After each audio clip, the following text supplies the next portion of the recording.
Mike O'Mara, Radio Entertainment. You can listen to The Mike O'Mara Show at MikeO'MaraShow.com. Let's get started. It's The Mike O'Mara Show with Mike O'Mara, Oscar Santana, and Robb Spiewak. Now, here's Mike. From our home to your home to everybody's home, the Mike O'Mara Show is on right now. Lexington, Kentucky, Valletta, Malta, Stanardsville, Virginia, Vancouver. I don't know why I have trouble with that, but sometimes I do. Vancouver, Canada, Bel Air, Maryland, and a cruise ship out in the middle of the Mediterranean Sea. Perhaps at port, perhaps at sea, perhaps sending shore excursions out as we speak. Oh, no, they're probably all tucked in their beds right now, I would assume. Maybe right? an aircraft It would be carrier. 6 hours ahead of us, roughly, Yeah. give or take, So it's with 9. cruisers, you know. Well, I think they're probably just starting the party at 9. Would it be, 9? They're back on the cruise ship, though, Yes, right? of course. That's They got where on the they tenders, were. Mike, and they headed back. Who sent you a cruise ship in the Mediterranean, and why the lack of specificity? I'd love to know the line, the ports, The the ports of call. destinations. I don't have his name handy, but I can have it for you for tomorrow's show. That's exciting. We will have a talking head. Looks like an Italian name to me. Mario Sabrino will join us a little bit later on in this segment. But for starters, we need to address a few things that are top of mind. And the very first one, I normally don't get on and gush about every single celebrity death that we get, but there was a broadcaster that was near and dear to me and my dad. His name was Vin Scully. If you didn't know that, he was the Dodgers play-by-play announcer for 60-plus years, and he was one of the greats, one of the all-time greats, a primer for young broadcasters on how to do it, and an example of letting the event speak for itself. I just love him. If you see the movie that is out there, I think it's called For the Love of the Game, and it's got Vin Scully doing some narration, actually pretending to do play-by-play with Kevin Costner's character Billy Chappell in a really pretty good baseball movie. Kevin Costner's made a couple of good baseball movies, Bull Durham, and I liked For the Love of the Game, although it probably wasn't a critical success. What about Field of Dreams? Field of Dreams. There's the other mega hit that he did with that. And Vin Scully was a disciple, if I am not mistaken, of an older sportscaster known as Red Barber, who was my father's all-time favorite. My father would love to say, picking up the pea patch, which was the rosin bag, when the pitchers would pick that up. And the thing about Vin Scully was when he made the pivot, he was just perfect for L.A. because he had that smoothness and that quality that was almost laid back, but not lacking in any preparation or lacking in any knowledge. And there have been a lot of great sportscasters, but Vin Scully was a play-by-play man who knew how to do it. He knew how to weave the action into a good story, and most importantly, he knew when to shut up. And especially with baseball, if you get these guys that can't handle silence, oh, God. What I equate them to is what we do. We are disc jockeys, and we hate silence. And if you do that as a DJ, that's all right. You're filling air. That's our job, to fill air. But in sports, especially sports television broadcasting, you have a wonderful picture going on, and there's something special going on in a baseball game, and then something monumental happens, like a Kirk Gibson home run in the middle of the World Series. You shut up and you let it happen. And there have been so many examples of it when they don't do it that well. But I've been such a fan of, we lost one of my all-time favorites, and it hit home, and I didn't do a tremendous amount of talking about it, but Jerry Remy passed earlier this year. And with Vin Scully, man, oh man, just that voice, that distinctive voice, and a way to do it where you just felt cool to listen to the guy as he broadcast through his 80s.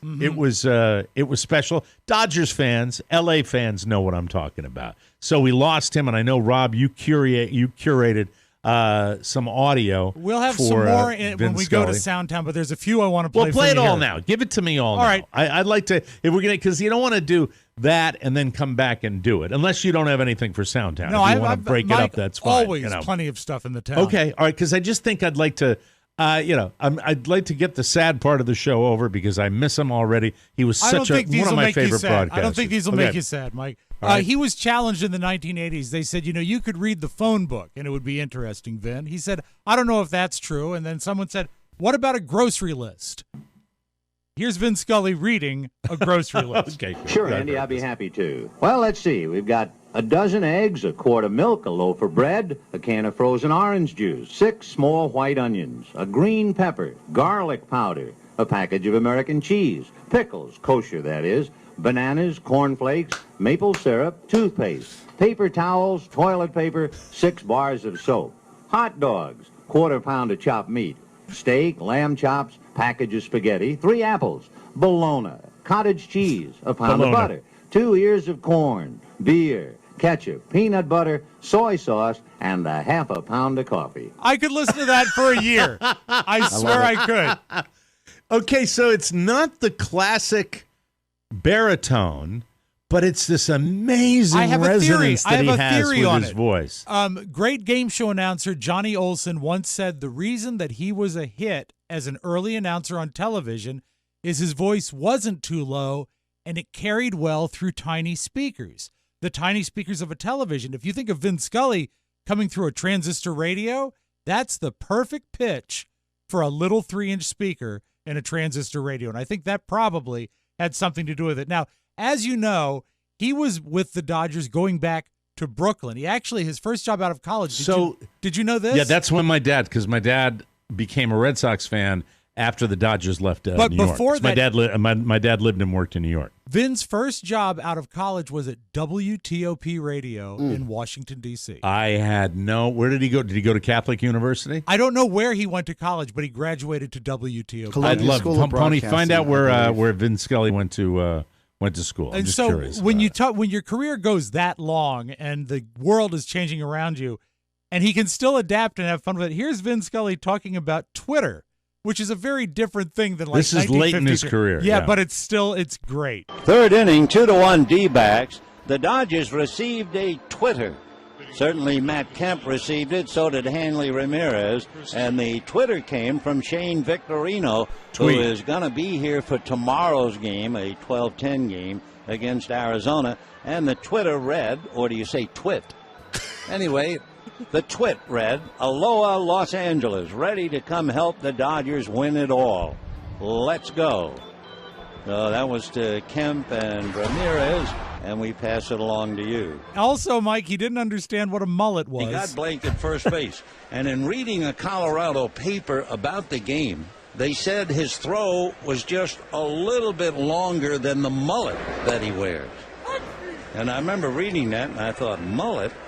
Mullet's a fish. So we went on the computer. So real. It's both. It's a hairdo and a fish. But there's nothing fishy about this kid. He can really play. Love it. And there's a guy that's getting old, is older than dirt. Self-aware. Yeah. Being Total honest. self-awareness. I forgot what I wrote on the post that I said. Situational awareness. Yes. And situational. Oscar, don't you think situational awareness is kind of self-awareness as well? Best. It's right? the best. I'm a fan, but I'm well aware, like any other broadcaster in the country, of Elvis Duran, right? Is he loud? Boys, is he loud enough? Is he? Because I'm having trouble. I can give you a little bit more. Is that Give me better? a little bit more. Is One, he, two, what does three? it sound like in D.C., guys? Sounds great in D.C. I can increase your send. So No, you can- okay. I just wanted to see. I increased. I don't want anybody to increase. Elvis Duran. Very good. Yeah. When I see him on TikTok, because it's a top 40 station, and he's acting like he's 23. Oh, it's so gross. It is. Creeps me out. It's so gross. It's so gross. And so many people in our business do it where you don't need to do it. I don't think you need to do it in baseball because baseball is so old school anyway. Yeah, but this guy's authentic. He's calling it a twit. He's not calling himself a dummy. He's like, I don't know. I'm figuring this out. Yeah, it's a mullet is a fish. Now, by the way, even non-famous people can do it where you'll be out and about and you'll see an old guy. You get it all the time down here. You'll see old guys that are dressed inappropriately, Yes. Carla and I went out over the weekend, and I like to look, this is short country down here. There are guys that brag about the fact that they come from up north and they never put on a pair of long pants again. When I go out to dinner in a restaurant, it's just a thing for me. If it's not super cash or my friends at Mia, I usually, if it's a nice restaurant, I like to throw on a longer pants. But in, surface of the sun, 85% humidity, denim doesn't really work for me. And Carla, for the longest time, has said to me that my fat man dress pants that I like to wear make me look all the fatter. And, of course, the style, I call it the Stuglinski style. Oh, yeah. Has been tapered, and you wear. So I was kind of proud of both her and me, where she said, here, try these on. And they looked almost like linen, but they were these pants. And a breathable material. I said, there's no way. Why should I even do it? And I put them on, and suddenly they not only fit in the waist, but they fit in the crotch, and they fit in the leg. And I came out, and I felt so incredibly hip. And then I caught myself in the mirror right before we were going. I said, oh, no, that's just a fat guy with thin pants on. That's all that is. That's all it is. So the point is, Vin Scully knew he was an old guy. Situational and self-awareness works miles for me. If you go back, keep in mind he was there for so many of the great moments. This is 1974. I apologize in advance. The audio is not as crisp as we're. Is this Kirk Gibson? No, this is Hank Aaron hitting his 715th. Much earlier than Kirk Gibson. Yeah, Sorry, 715th home run, and this is amazing. This is 1974, and listen. Is this a network game? Is this him calling on the network? I believe so, yeah. Because they had a lot of network graphics. Listen for who tried to catch in the outfield this ball, okay? Breaking Babe Ruth's record. 1 ball and no strikes. Aaron waiting. The outfield deep and straight away. Fastball is a high drive into deep left center field. Buckner goes back to the fence. It is gone. Buckner. What a marvelous moment for baseball. What a marvelous moment for Atlanta and the state of Georgia. What a marvelous moment for the country and the world. I cut out 45 seconds of silence because he just let the pictures tell the story. So so it was about 45 seconds. So just picture it if you can, because Rob, I understand why you did that. It's just so. And then he has his line, and does he rehearse it? Of course he does. Well, he probably has what he's going to say in his mind, at least, and it's just you don't think so? Well, no, I mean, he was reacting when there was action on the field. He was calling it. He says, "No, I'm saying that once the home runs hit, likely, but there were elements that couldn't have been rehearsed." But I'm saying that they usually have a nice little saying. Of course. Do you believe in miracles with Al Michaels? And it's just fun to listen to great broadcasters. It really is. I'm a true believer that the greats make it look easy. That's why we're having this battle. Did he have this rehearsed? Did he have the line ready to go? Yep. You guys were, in a good spot and a wonderful opportunity to become friends with Jim Nantz. Like the Nantzisms, those were part of like a tapestry of Nantzisms, right? Yeah. Longevity. He laid out. His opening monologue. Yeah. Yeah, I mean, he cares about it. He's an original. He really is. And, he's worked with some great guys. I guess Sir Nick Faldo is going to be leaving with that. But Vin Scully, you got any more for us? Yeah, I have two more I want to play for you, if that's cool.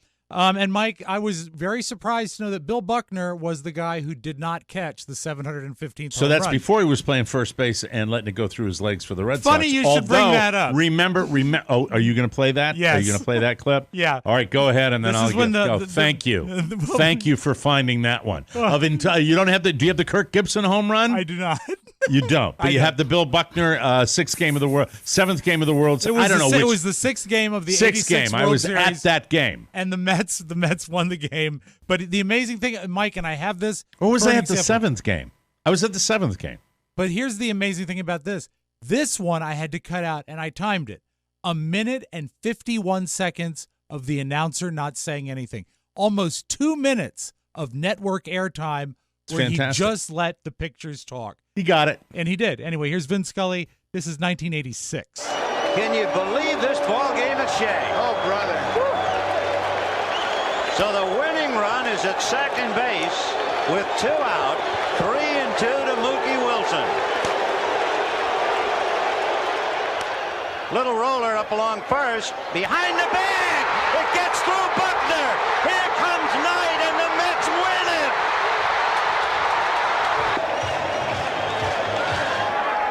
If one picture is worth 1,000 words, you have seen about 1,000,000 words. But more than that, you have seen an absolutely bizarre finish to Game 6 of the 1986 World Series. The Mets are not only alive, they are well, and they will play the Red Sox in Game 7 tomorrow. But what's amazing about that, again, I did cut out nearly 2 minutes of just cheering. Rob, just give me a moment. Okay, sorry. Okay, go ahead. You can get. You just have. But to when you understand. talk For about, all I Red understand. Sox I fans, understand. That's pain. That's indescribable. That's my indescribably painful spectator sport moment in my entire lifetime. But when you talk about scripting, there's no way anyone saw that coming and how well he handled it. All right. We're Where over with were the you when scripting you argument. watched that game? I had there's a guy that does a golf podcast, my friend Mike Krasny, and his wife at the time, Kathy, who were over at my home. It was a Sunday, if I am not mistaken, either a Saturday or a Sunday. It very well could have been a Saturday with a travel day on Sunday. I know that we were in New York for a Giants-Redskins game on Monday night, and Alan Goodman acquired tickets, and I believe to the 7th game. Someone would have to go back and check. I hope I've got my days right. But the bottom line was I stood up. I had a button-down shirt on, and I ripped the shirt open. I was so pissed off. And they left. Oh, wow. My guests left. I was not, I was not in any real controlled situation. It wasn't that I was mean to them. I was just so He was upset. All distraught. the buttons? Yeah. So what's that? Did all the buttons come off? A lot of them. And then he turned green. I was so mad.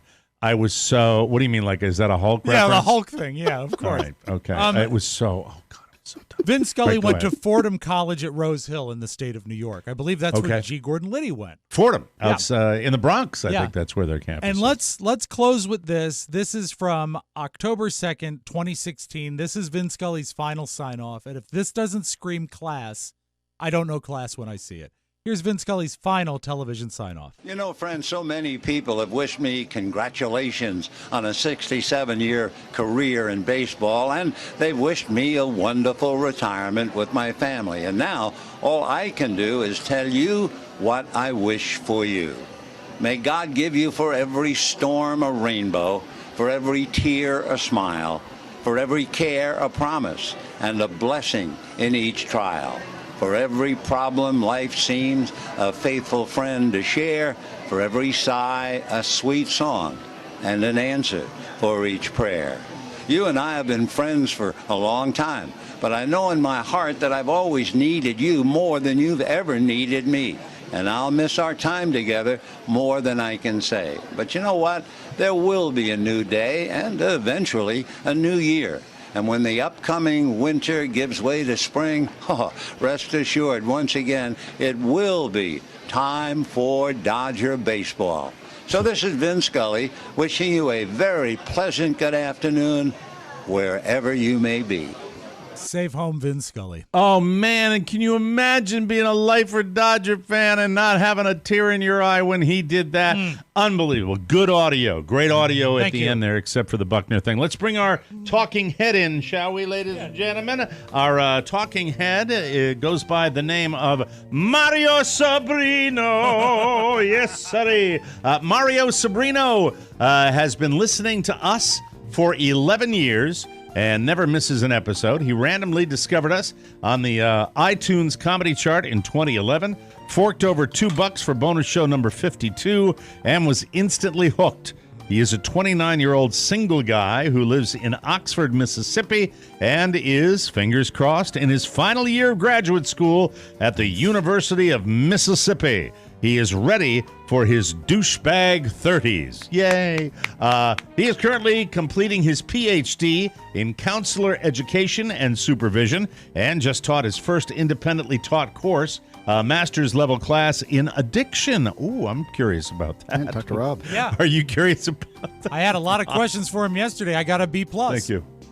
He is originally from Orlando, Florida, grew up wanting to be a Disney Imagineer. Oh, that's misguided. But for now, his doctorate will have to do. Oh, the man made some good choices to get on the right path. He received a bachelor's degree from Florida Atlantic University, where he was also Owlsley the Owl, not another mascot. Oh, my God. The FAU mascot. I'm trying to remember where FAU is. We'll find out. He enjoys Atlantic the University. camaraderie of the show's principals and loves that we are consistently there for him, regardless of where he is, like good friends. All-time favorite bit, Carrie drunk off her ass at the WVU game. And Lil Bow Wow once stole Mario's McNuggets. Intrigued you should be, and now here is Mario Sabrino. Hello, Mario. I like it. I'm laughing right away when I look at your T-shirt. Donut. That is a great. I don't know why that is, but Donut that is Media? Is that the Donut channel, YouTube channel? Yes, sir. Yes, sir. Oh, Donut Media wow. YouTube channel. Oh, that's awesome. How are you, Mario? Thanks for joining us today.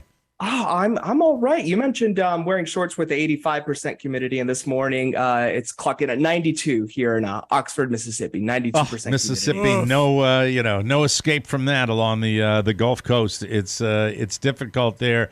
Florida Atlantic. I'm trying to think. Why do I forget where that is? I know it's a big school down here in Florida. That is it? in Boca Raton, Florida. It's on the East Coast. That's what I thought. And Owlsley the Owl. I feel, I think with Robb going down to Richmond and looking at the sugar gliders or whatever the hell, the owls, what were they? They were the flying squirrels. Yeah. The flying squirrels. Did you almost Nazi. lose it? You were the one that was there. No, Mike, I didn't almost lose it. Okay. You're slow on the draw. So, anywho, you're now getting your PhD. They're going to call you doctor. And how long? 29 years old. You've been at the studenting game for quite some time, have you not? A lifelong student, and I can truly say that. What is donut, Oscar? I don't even know what donut is. What is Donuts, if you're a car aficionado and you want to learn more about the history of cars or just cool cars or Did you say reviews. car or carb? Car, Oh, C-A-R. Because the other donut would be a carb thing. Yeah, not carbs. So what, you want to learn on how to repair them, how to buy them? No, more like the history of the Ferrari F40 or why the Lexus LS isn't as popular as it should be, or how come the Toyota Corolla is one of the most fastest selling cars in the world. Or how to put a small spare tire on if you get a flat. Are you an automobile aficionado, Mario Sabrino? Oh, sir, if I had the time and the money, perhaps I would. But as a lifelong student, I have to wait until I actually get the doctor title to actually be able to call myself a car guy. So when you make the pivot from the east coast of Florida, which a lot of people call New York with palm trees, and then you blast on up to, instantaneously, you're not really going north when you make that move. You're going deeper into the south, and you are in the absolute heart of the burning state, as I like to call it. The experience of being in Mississippi. What can you tell me about that? Because we don't have a lot of people from Mississippi on the show. Yeah, I was born and raised in Orlando, Florida, so a much larger metropolitan area even than Boca Raton, and yes, definitely the transition to kind of a first time living in a truly rural area. It's very much that classic Florida saying, if you want to go south, go north, because very much North Florida, much like the rest of the South, is that really typical Southern culture. And yeah, I think for me, I think the accents has been probably my favorite part. It is 100% accurate. Everyone tends to be more on the friendly side, I would even argue, than even Orlando and areas like that. Obviously, University of Mississippi is known as one of the best tailgate areas in the United States. And I think this is kind of a unique area because it's a little bit more on the affluent side of Mississippi. So it's kind of interesting because it's rural and you have a little bit more of the affluent side that you have the, my father's a lawyer kids and things like that. And so it's a little bit of everything. It's more than you would kind of think just with someone moving to you're breaking stereotypes. This is important. Good. Well, Mario, we'd love to have you out to the plantation for a mint julep this weekend if you'd like to come by in Oxford, Mississippi. I have not. I'm trying to think. In all the states, I've been to almost all of them, and I don't think I've ever. No, I have never. Well, we had an affiliate in Louisiana. We never made it to Mississippi, did we? We Baton Rouge. Yeah, we Red had an affiliate. Stick. I think we had one in New Orleans for a while. Yeah. Maybe. We had Mobile, Alabama, but we never got to Mississippi. Someday. Who's your biggest school rival? Is it Ole Miss? Is Ole Miss the? So Ole Miss is our university, and so our rival would be Mississippi State. Mississippi. Are you old? Is that old? Is University of Mississipippi Ole Miss? That is correct. Oh, see, I got it completely that's confused. Carrie's nickname. I'm an idiot. That's Carrie's nickname at her school. Really? Ole Miss. Yes. How Ole Miss? So that's okay. So that's big football. The biggest party schools in the world. I'm such an idiot. I've only known Ole Miss. I'm such a, I'm a rube when it comes to that. As a wait, he's saying something. Hold on. He's talking. In fairness, Mike, a big reason that I always use the University of Mississippi is because of the storied history of Ole Miss, and particularly. I'm sorry. I just think Ole Miss. I think of that. University of Mississippi is Ole Miss. Yes, that is correct. And do they have University of Mississippi T-shirts? No, they have Ole Miss T-shirts, as far as the eye can see. And Absolutely. A football game and not just impressive. T-shirts. Yeah, I wanted to ask as a upper level, a graduate student, are you still part of the football scene, or is that largely for the undergrads? So I growing up, I always wanted to go to a larger school. I always wanted to go to the University of Florida or, another kind of SEC school. So it was a really great being able to come here, finally being able to be at a very big program. A lot of excitement here, obviously, with Lane Kiffin and everyone. And we had Matt Corral this last year, which was it was so much fun to watch. And so you're into that.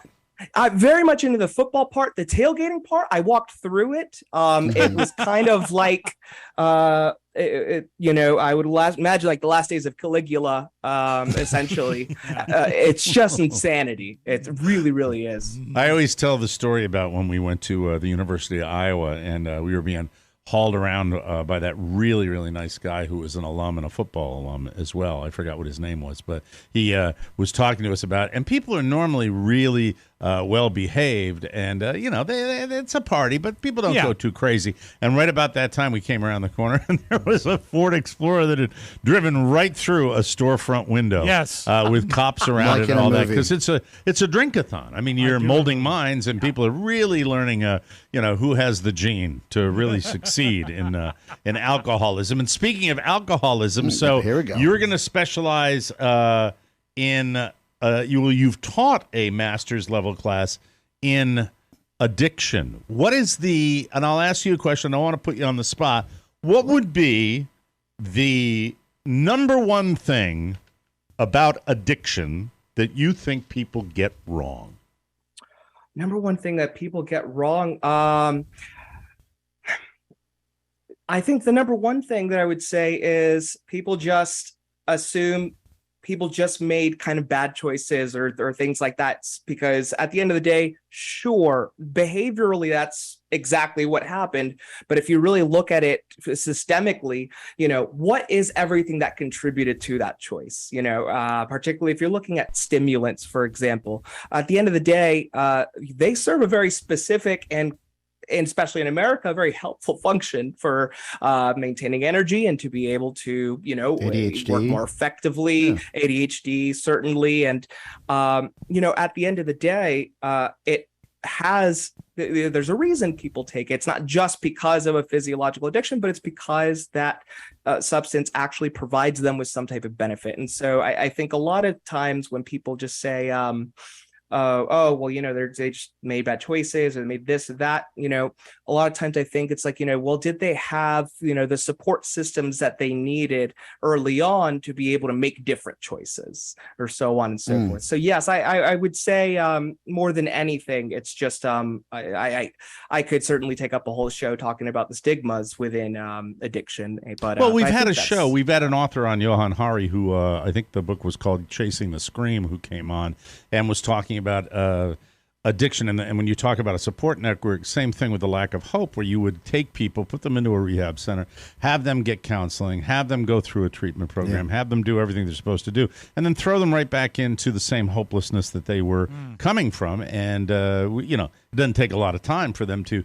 get back to those, those old habits. And speaking of that, would you say that the opioid crisis is still, as far as addiction in this country, probably number one as far as what we need to deal with? I would go one further than that and say much more than just what we, very much consider opioids as, Percocets and things like that. Fentanyl is unfortunately the biggest problem right now, without a question of a doubt. And that statistic of, like a grain of sand can kill you. A grain of sand of absolutely pure 100% fentanyl. Yeah, that is true. Yeah. And that's the truly terrifying thing. And and I'm sorry for cutting you off. You're absolutely right. It's something people don't talk about, especially if you have kids, right? It's just different. It's different. It's the parameters of being a father now and having a child. Mike knows, Rob knows, I just hear secondhand. It's just tough, because I remember being at WVU and someone saying, do you want a totem pole? And I'm like, why would we ever eat wood? Like, it just didn't know. A totem pole was a pill, apparently. Well, being close to my family with my daughter's boyfriend who overdosed and died, and that was the way I got it, and I don't want to speak out of hand because I don't know all the details, but there was a run of fentanyl going around the Tampa, Orlando area that was just killing people right and left. And the thing about fentanyl that's insidious too is that it can be put in other substances that people will unwillingly ingest it, extremely lethal. But ultimately, when you go on, is addiction going to be your area of expertise in your doctorate? Is that what you're doing? It's not my area of expertise per se. It's something, is actually when I was in my master's program, I never really thought I wanted to work with kind of addiction, specifically clients, living with addiction and so on. And it really wasn't until I had a wonderful professor in my class and a wonderful experience where I did my internship, where I absolutely fell in love with that demographic. And so while, I think one of the reasons that I did go into counselor education, though, at the end of the day, was to have that variety and have those options. So certainly I hope to contribute to that community, as well as, certainly all the other areas of mental health that are very needed right now. What if you had to evaluate the three of us? Just off the top of your head, you've listened to us long enough. Who's the most broken? Broken. Yes. I would need a more specific definition of broken, because I think you're all broken in very different ways. That's for sure. Well, can you give us the top reason each of us are broken then? Because I think you've got three guys here, and I mean this seriously. You have three people here that may actually all be saying, well, it's me. Let's see if he's got it right. I just, just a power ranking. Who knows? But you don't have to do that. We won't put you on that kind of spot. Rob, you have any questions for Mario? Yeah, I do. As a matter of fact, okay. Addiction is bad, right? Depends who you ask. Okay, just checking. Okay, that's all we got. That's all. You haven't actually dealt with anybody in that realm, right, Rob? You haven't. No. And again, I mean, if I did, he's self-taught. Right now, it was self-taught, and I self-cured. Any tips you could give Rob Spiewak for being a counselor? As far as anything you'd say that he's either doing well or not doing. And I will I'll add to Mike's question if I can to be more specific. You could do that. Habits are really key for me. I'm a very habitual guy. I like routines. And I think one of the reasons that I was such a heavy drinker is I got into the habit of every night coming home, having a drink, having dinner, eating what I want for dinner. Now it's different. Now I come home and I eat what I should eat for dinner. And it's sort of becoming a habit, but it's certainly not as comfortable as what I did for the first 50 years of my life. What is the sort of core behind breaking a habit like that? Because they're tough to defuse. It's certainly, and I'll say two parts to that and answer Mike's half and say, honestly, when I spoke with Robb before this, I commend Robb so much for all of that transition that he's made, because I was thinking about him during the addictions course and everything like that. The way that thank you. He very nonstop. I was thinking about Robb. No, that's good. But specifically when he mentioned, being able to kind of transition away from alcohol, and he even mentioned specifically, I remember, it's been food that's been one of the more difficult parts to adjust to. That the alcohol you were able to kind of transition to, but obviously food habits are far more difficult, and to many extents, I agree with that in a very different sense, because obviously addiction lies within the kind of physiological realm and so on and so forth. But and Robb didn't necessarily show those types of symptoms specifically. But in terms of habits and so on and so forth, it's what I try to emphasize so much with our classes is one of the really difficult parts when individuals are, trying to experience sobriety for the first time is that change of habits, because it's so much more than, just stop, drinking. It's stop going to the bar where you used to socialize primarily with all of your friends, and you've grown really strong and fond relationships. And so unfortunately, there's a mourning process to it. There's a, true kind of honoring. I know you guys had Steve-O on your show. It was a wonderful interview that I loved. It was great. I think Steve-O really embodies something that I think is very important, of acknowledging that, the substances that were used were, had positive effects and led to positive memories in some way, shape, or form, despite the fact that they eventually became problematic.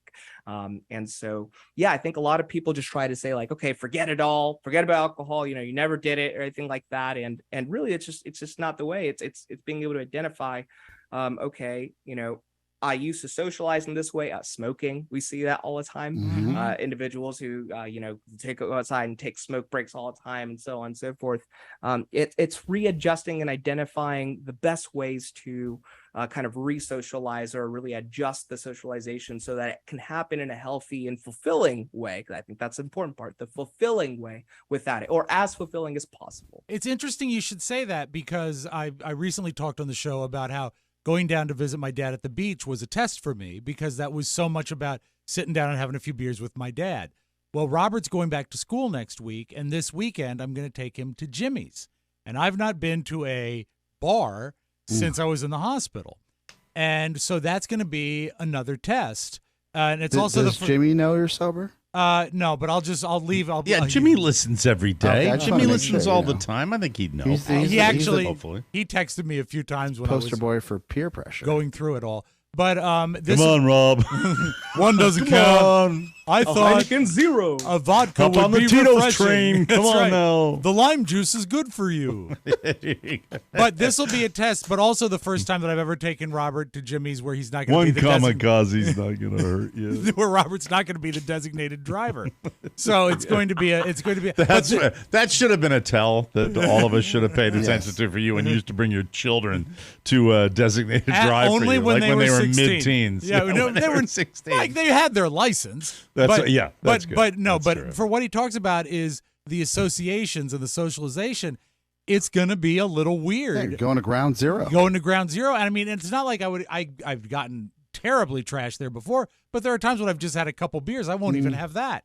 So I think that ultimately going to see your dad would probably be a little tougher. That's going to be hard. than Jimmy's. Well, because the beer is free there. Well, you've got another distraction too. That's Save true. some calories and have some chow. You know, at Jimmy's. So listen, we've run out of time. But thank you, Mario, Sabrino. Thank you so much. Interesting talking to you about your career and what you're doing. And when do you have a target date for when they're going to start calling you Dr. Sabrino? Do you know? fingers crossed, May 2023. Good man. May 2023. Good man. Fantastic. Anybody you'd like to say hello to before we let you go? For as long as I've listened to this show and as much as I've tried to spread the show around, it hasn't quite stuck with the 30 and under crowd quite as much as I would have liked. Jerks. Yes. Fuckers. So that's exactly what I'd like to say. Yes, F them. Thank you.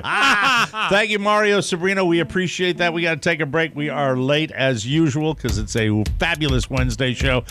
We will continue with the homepage and more fun and more thrills. We really haven't gotten much of an update on Oscar up in Boston. We need to do that as well. All that coming up with lots of fun right here on the Mike O'Mara Show. Thank you, everybody, from the bottom of our hearts for listening.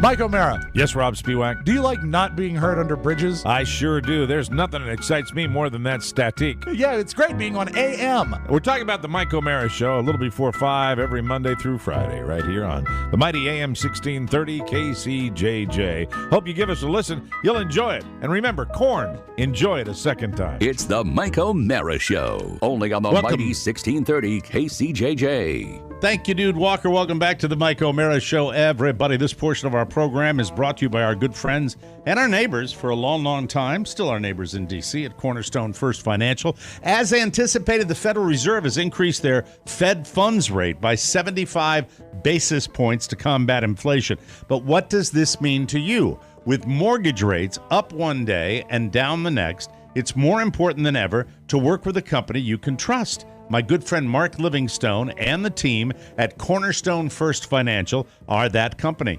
This real estate market is different than in the past. And whether you're a first-time home buyer, deciding whether to rent or own, upsizing, downsizing, anything in between, what you need is a team that knows your specific options and can get you the absolute best deal for you and your family. Cornerstone has everything you need for your home purchase, including a portfolio of great real estate agents that suit your needs. With their years of experience, customer service, and low-rate guarantee, why would you call anyone else? And we know them because we've all used them. Whether a purchase or refinance, call our friends at Cornerstone First Financial today, the #1 mortgage company of all TMOS fans. 202-625-1221. That's 202-625-1221 or cornerstonefirst.com.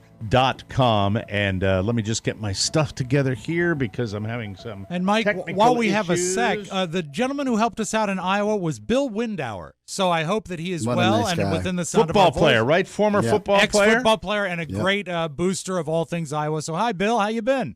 And Steve Bridges up at KCJJ. Keep showing those pictures online of fried food. We appreciate that. We really do. I mean, he does. He goes to great little places, and he always does. says, it was kind of fun. There you From go. the four corners of the World Wide Web and into your digital device.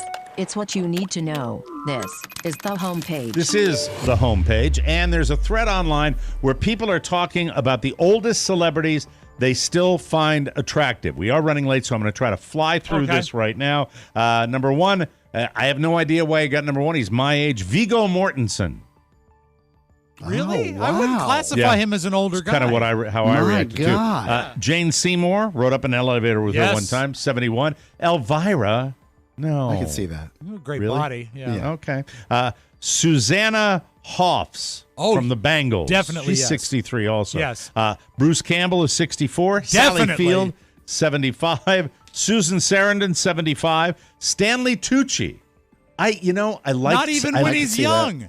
I can love see all that. his movies. I hate his CNN show. Yeah. He's so flippin' arrogant in his CNN. Isn't he smarmy? Yeah. Pony, you like those kind of shows like I do, and he's just kind of like, oh. Yeah, he's like, I broke the internet with a single tweet. Yeah, I mean, such a it's just, thank you. Attaboy. Julie Andrews is 86 and still people. No, you know what? Not even in the movie S.O.B. No, you're right. Right. And really, get right down to it, not even in The Sound of Music. Okay, Dolly Parton. There's something, we could do a show on it. We could do a whole segment on it. Maybe in Mary Poppins. Dolly Parton, 76. Yes. Jeff Bridges, 72. Just did that TV show, The Old Man. Pierce Brosnan, 69. Helen Mirren, 77. Salma Hayek, 55. Salma Hayek is still manages to look stunning. I believe oh my so. God. Debbie Harry, 77. Harrison Ford, 80. Tom Selleck, 77. And George Clooney. Clooney is only 2 years younger than me. What's wrong with me? Man, when I look in the mirror, he's 61. These are hard years, though, Mike. Hey, those are radio years. Where on that list is Sybil Shepherd? Have you... Okay, I'm not doing this. I'm not going to tell you how I feel really about celebrities.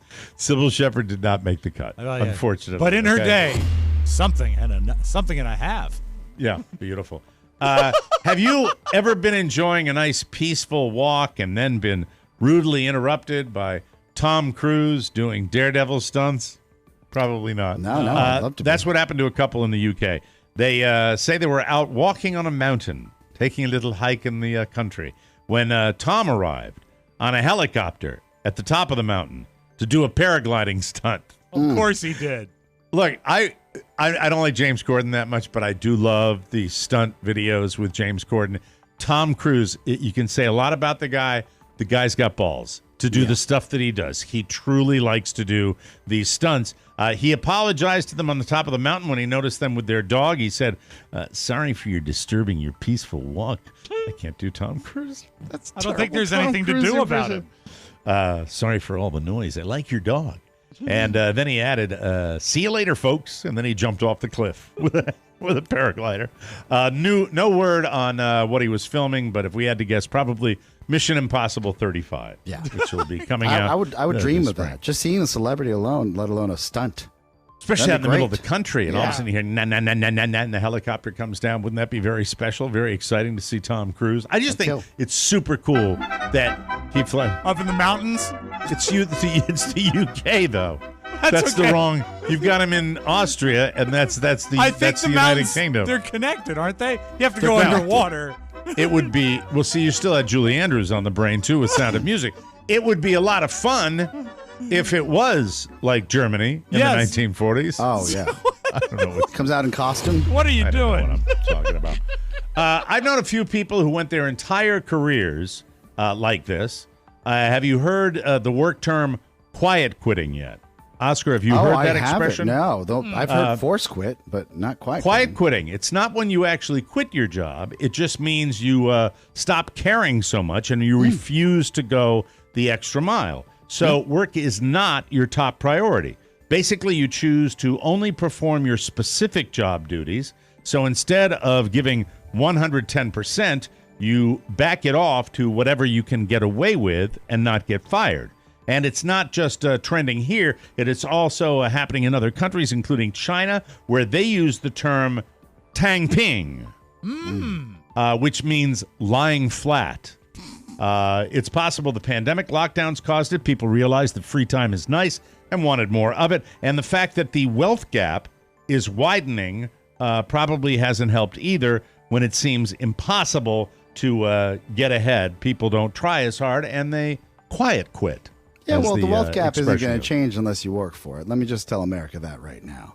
You got to make your opportunities. Quiet quitting, laying flat, whatever it may be. That's not going to change your paradigm. And then there's also the opposite, loud quitting, which is a true story that Larry David on a Friday quit Saturday Night Live as a writer and made a big deal about it. Over the weekend, realized that he had made a mistake and came back in Monday and never brought it up. Really? Yes, he really did that. He loud quit. He loud quit. And then I'm out of here. I'm out of here. Pony boy. Well, quiet quitting apparently is a thing. And, just to keep your eyes out for it. Can I ask Matt real quick, Mike, if you don't mind? Matt Bloom? Yes. How do you feel about that story? I didn't know what to call it. But now I do. Oh, now you've got a name for it?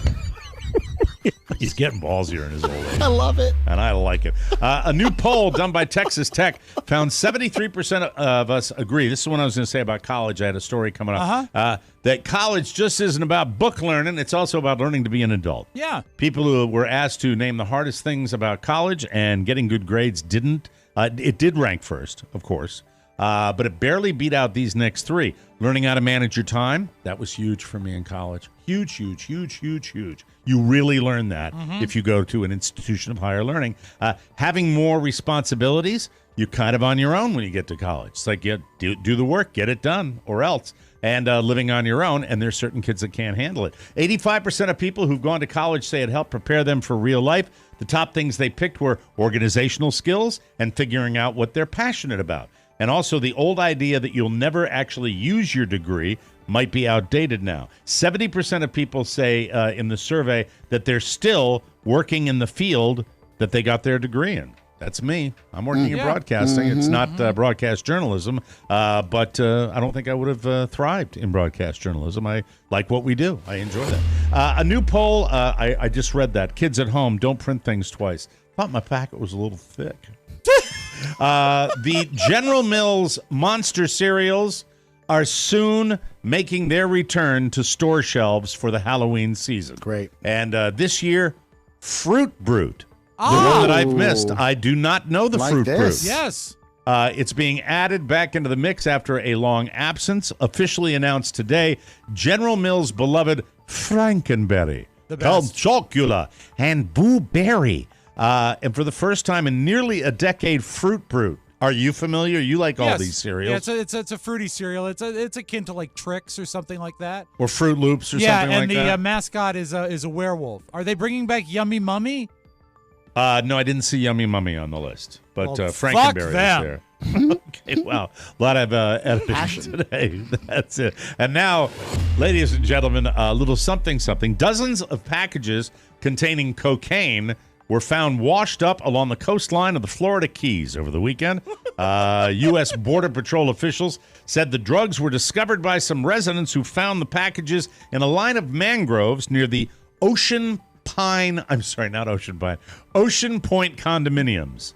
Monroe County deputies were called to collect the packages. They found a large package that had multiple smaller ones within it. The smaller packages were tightly packed with black tape. Their contents field tested positive for cocaine.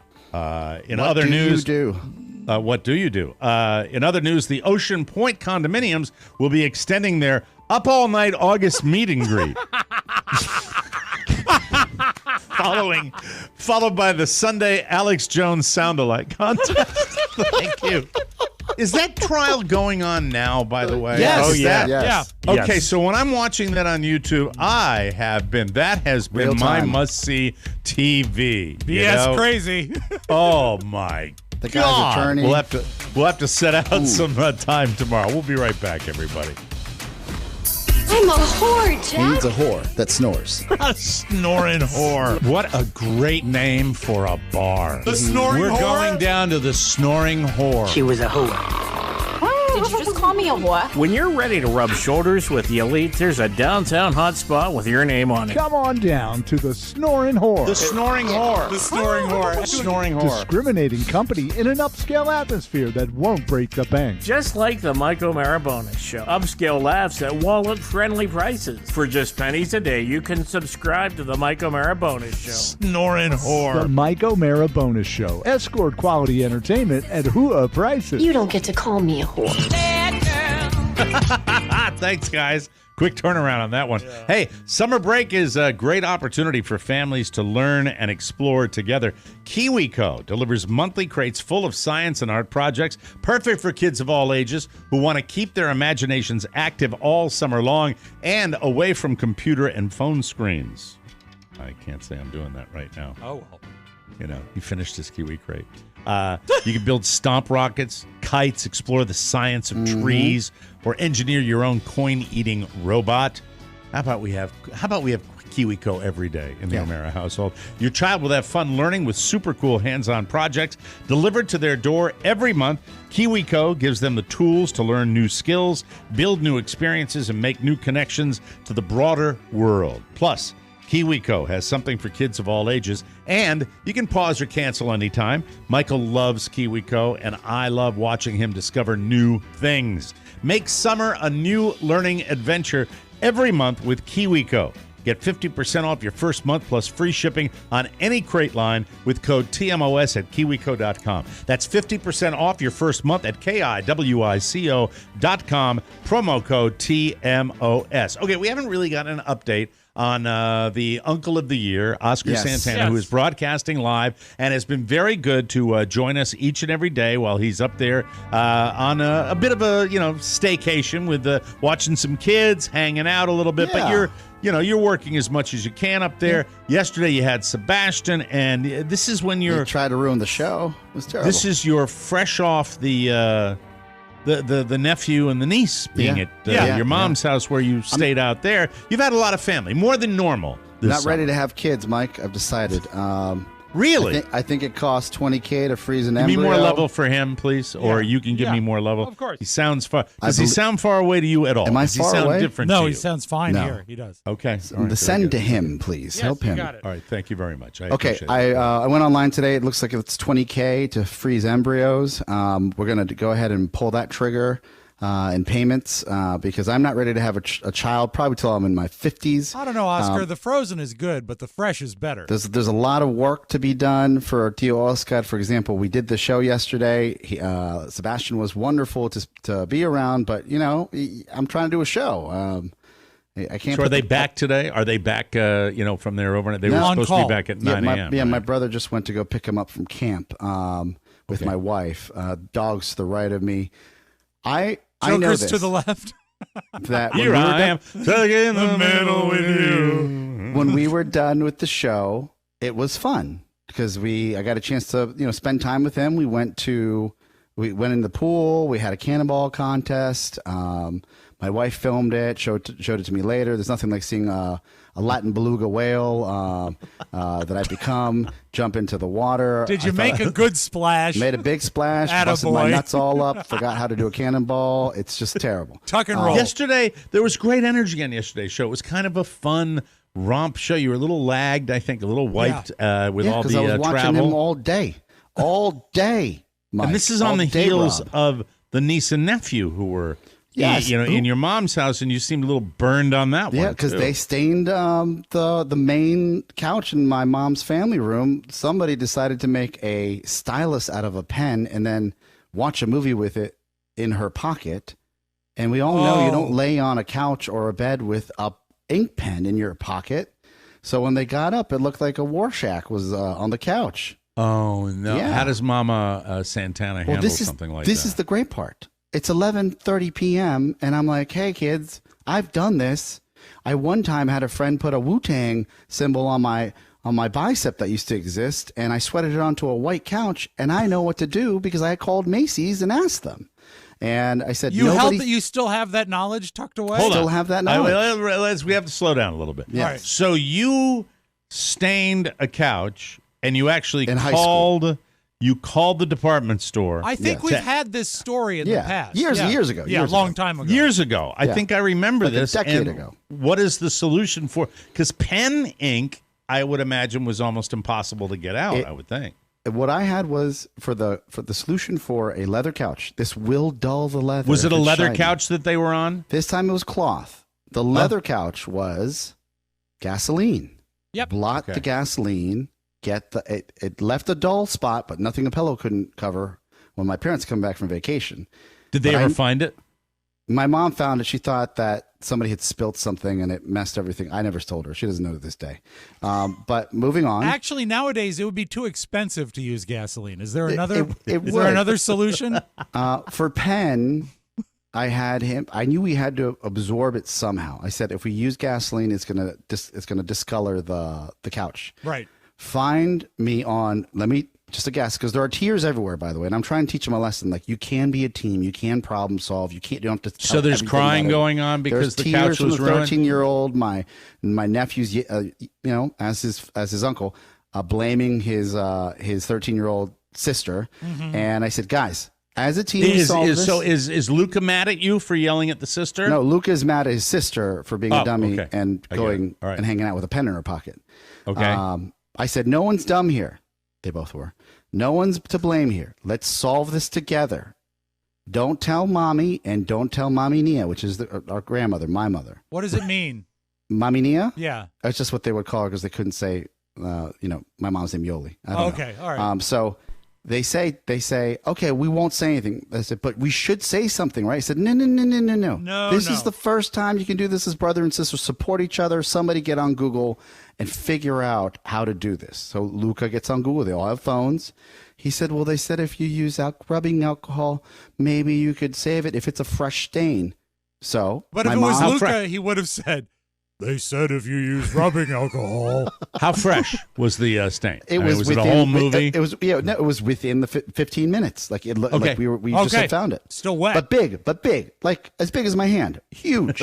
Oh man. The pen exploded like in the solid pocket. blue or solid was it blue. Solid blue. The whole thing was solid. Like all the ink leaked out into the couch? The type of pen and ink stains I would see in my father's dress shirts type of situation, before pen protectors. Okay.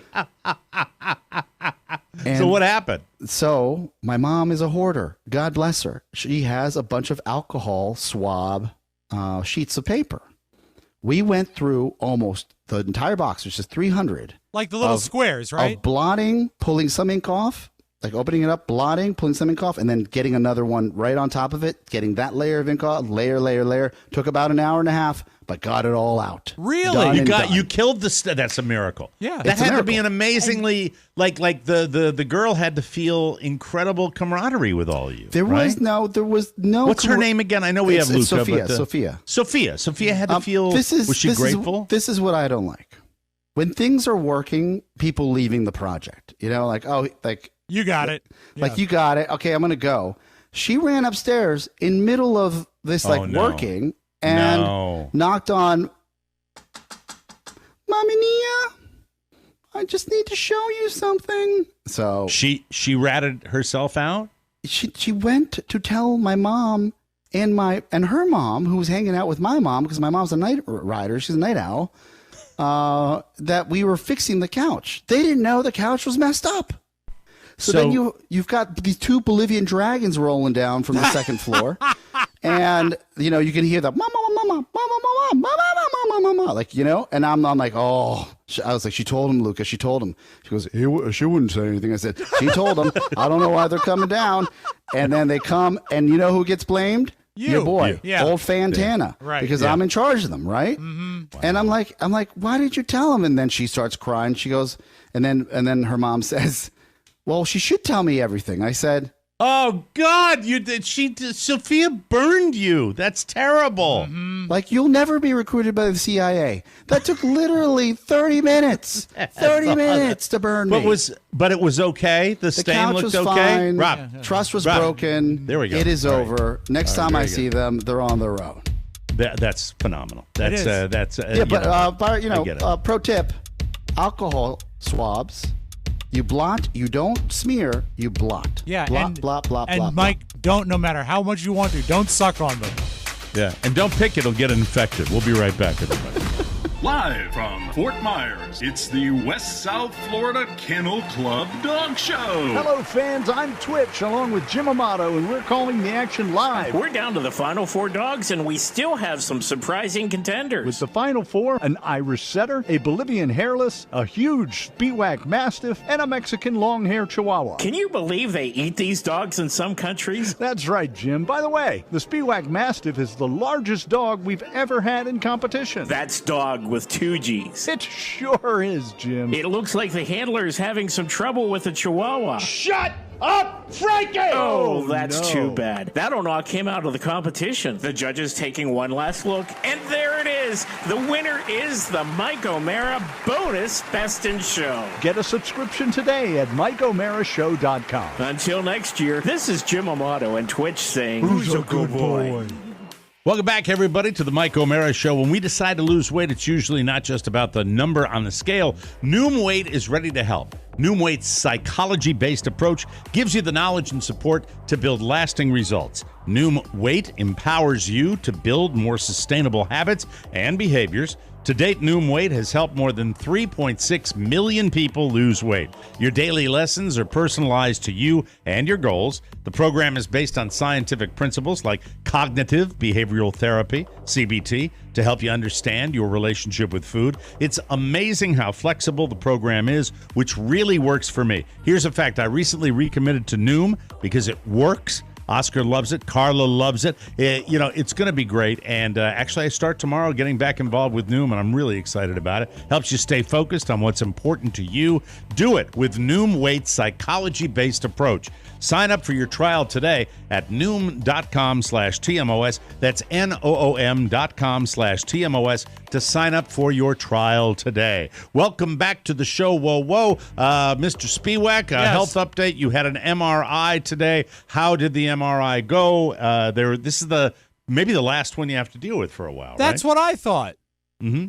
Until I got a call last night at 7:30 or so that went to voicemail. I did not hear my phone. And when I picked it up, it says, insurance has denied your claim for your MRI.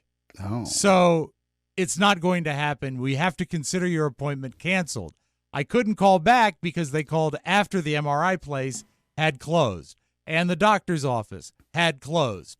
And so I got to thinking that this Just is go. funny.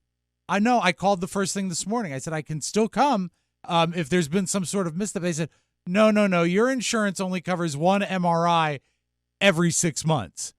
And so I got to thinking about the kind of person that would be getting MRIs for pleasure. I said, the doctor has prescribed it. I have an order. The doctor needs to see an MRI of my abdomen with or without contrast. And they said, yes, but it has been not approved. So what we need is an order from your doctor saying that it needs to be overridden. And I just shook my head ruefully because I said, and they let you know the night before. Yeah, with no Brutal. way to change it. If they had told me this even yesterday, Mike, they canceled it 12 hours before the appointment. Unreal. Can you go and put it on a credit card and just get them to pay that credit card? I could, but I don't want to front $1,000 for it because then it's a whole matter of getting your money back. I'm what in about your health and your longevity as a human being?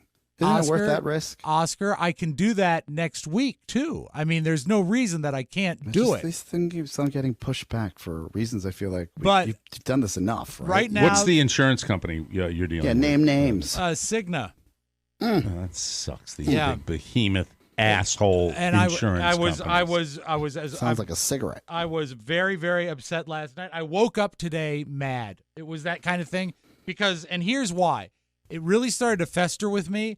I was immediately mad about the inconvenience. And now you're a walking, talking example of what is broken. I mean, this is an absolute personalized story of what is broken with healthcare in the United States of America. I told Carrie last night, I said, you realize that now I thought that today would be closing the book on the last thing that was sort of an outstanding outlier since March 16th. I can't even imagine what you're feeling. I mean, even if this MRI had said, you're going to need this done to your kidney, you're going to need a kidney transplant, worst possible outcome, which doesn't appear to be the case because my blood scores were okay. But even if they had said that, at least I'd know the end game. At least I'd know what I'm up against. Right now, because they're splitting hairs on what is the appropriate way to do or the number of MRIs to get, I don't get to know that answer. I don't get to know any answer yet.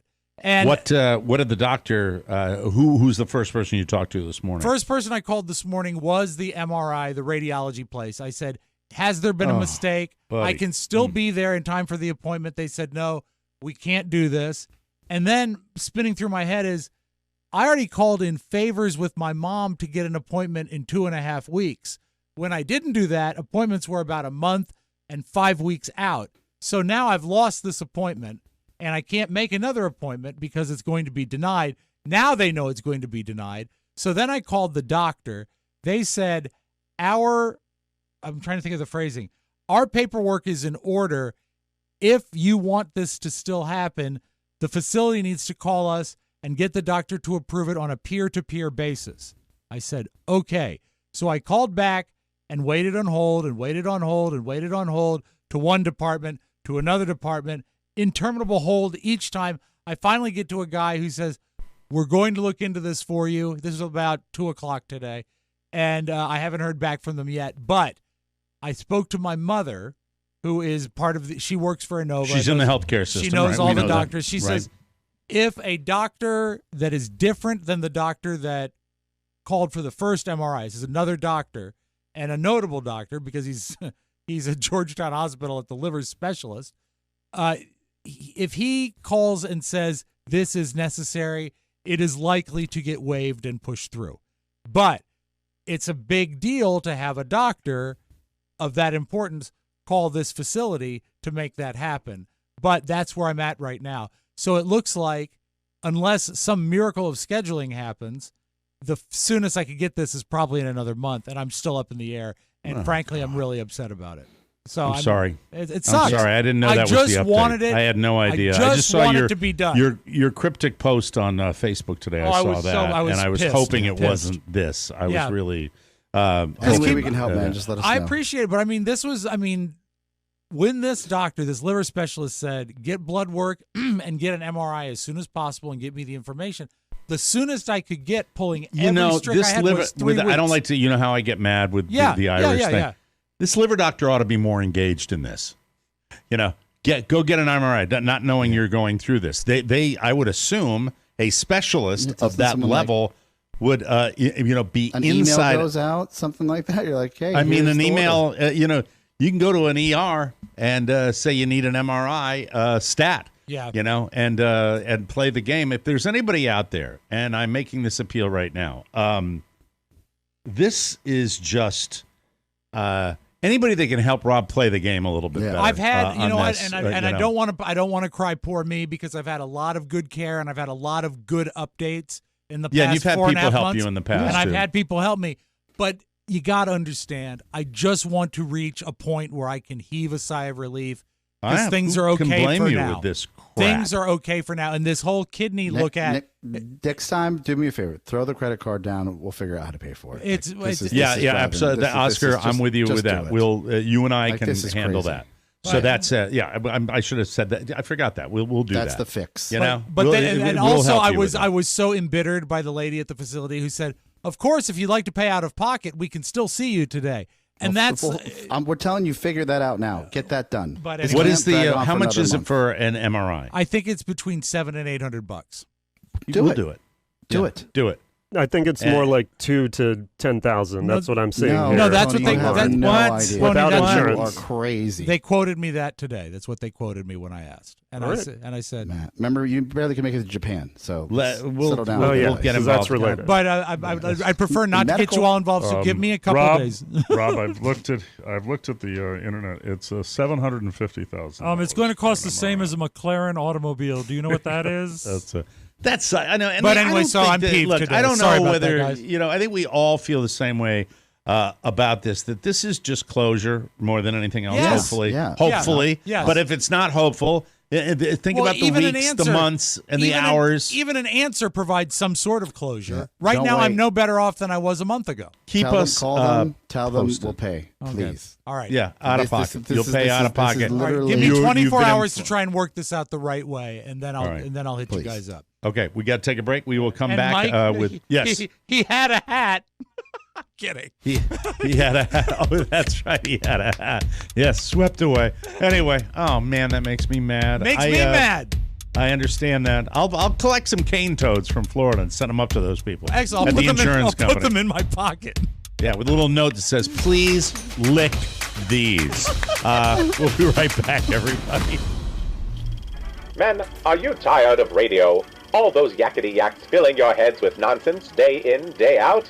After a long day at work, don't you just want your pipe and slippers and some measurable entertainment?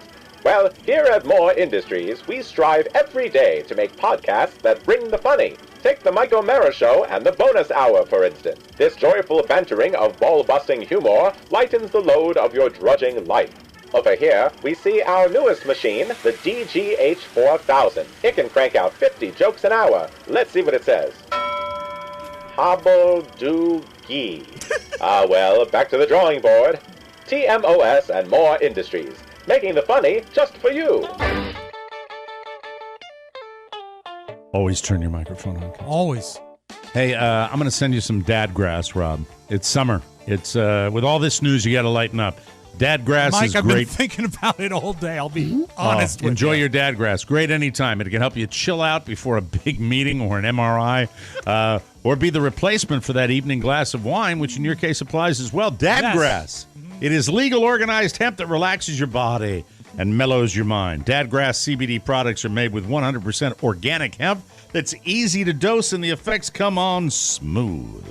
Try their token smokable pre-rolled joints, or if you prefer, hemp flower, or their selection of CBD tincture drops. Whether you're looking for a new buzz or a chill way to enjoy an old favorite, Dad Grass will leave you in a euphoric mood. All Dad Grass products are federally legal for ages 18 and over, and it ships right to your door anywhere in the U.S. Go to dadgrass.com/TMOS to check out their products. Right now, Dadgrass is offering our listeners 20% off your first order when you go to dadgrass.com/TMOS. Go to dadgrass.com/TMOS for 20% off your first order. That's dadgrass.com/TMOS. And before we play the Soundtown Sounder, I have to tell you, Rob, yes. You know, the good news here, you've done everything on your end to get yourself in better shape. You really have. You haven't missed a beat. You look that way. I think ultimately when there is closure, it's going to be There was good one closure. misstep because the MRI, they said, do you have any metal in your body? I said no. He said, do you have a pacemaker of any sort? I said no. They said, have you recently had more than 8 ounces of sugarless taffy? And maybe so. Thank you. That's good. We call this explosive diarrhea. Soundtown. My brain's out. Mike, I used to drink.